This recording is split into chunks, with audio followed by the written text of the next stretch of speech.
जैसे जैसे लोकसभा चुनाव का रुख आखिरी चरण की तरफ जा रहा है, वैसे वैसे जुबानी जंग भी और तेज होती जा रही है। इसी कड़ी में अब देश के रक्षा मंत्री राजनाथ सिंह ने विपक्ष पर जुबानी हमला किया है और कांग्रेस की तुलना डायनासोर से कर दी है। रक्षा मंत्री राजनाथ सिंह बस्ती में बीजेपी प्रत्याशी हरीश द्विवेदी के पक्ष में प्रचार करने पहुंचे थे। इस दौरान उन्होंने एक चुनावी सभा को संबोधित किया। इस दौरान विपक्ष पर उन्होंने जमकर तो बोला ही, लेकिन कांग्रेस को डायनासोर बता दिया। और कांग्रेस की हालत तो कितनी पतली हो गई है कि 2024 के चुनाव के बाद यदि हमारे 10 साल के बाद नौजवानों से पूछेंगे कांग्रेस, तो अब पूछेगी कौन कांग्रेस। जैसे विश्व की धरती से डायनासोर लुप्त हो गए, मुझे लगता है भारत की धरती से अब आगे अपने संबोधन में राजनाथ सिंह ने समाजवादी पार्टी पर भी निशाना साधा। सपा पर चुटकी लेते हुए राजनाथ सिंह ने कहा कि 2014 में सपा की साइकिल की चेन उतर गई थी, लेकिन अभी तक चेन चढ़ नहीं पाई है। और बहनों भाइयों, साइकिल की चेन उतर चुकी है। 2014 में ही साइकिल की चेन आप लोगों ने उतार दिया। 2014 का जब लोकसभा चुनाव था, उसी में आपने साइकिल की चेन उतार दी थी। और 2017 के विधानसभा में भी आपने साइकिल की चेन को चढ़ने नहीं दिया। 2022 का चुनाव हुआ, उसमें भी 2019 का चुनाव हुआ, फिर भी आपने साइकिल की चेन को चढ़ने नहीं दिया।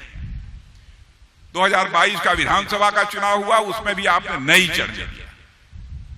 अब बहनों भाइयों, 10 साल तक जिस साइकिल पर चेन हो ही न, वो साइकिल आगे कैसे बढ़ेगी। राजनाथ सिंह ने पीएम मोदी के नेतृत्व में भारत का दुनिया भरने में डंका बजने की बात बताई।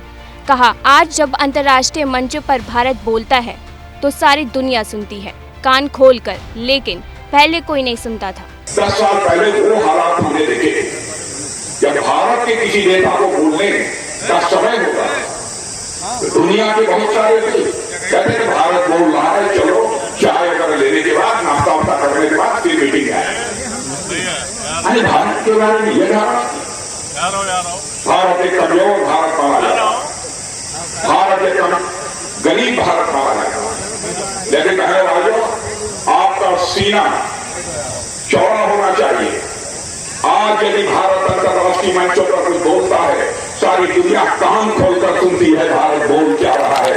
यह दुनिया में भारत की हैसियत है। एक तरफ राजनाथ सिंह ने जहां विपक्ष को कई मुद्दों पर जमकर घेरा, तो वहीं जनता को मोदी सरकार की उपलब्धियां गिनाई और बीजेपी प्रत्याशी के लिए लोगों से वोट की अपील की। बता दें कि बस्ती में छठे चरण में बस्ती में 25 मई को मतदान होना है।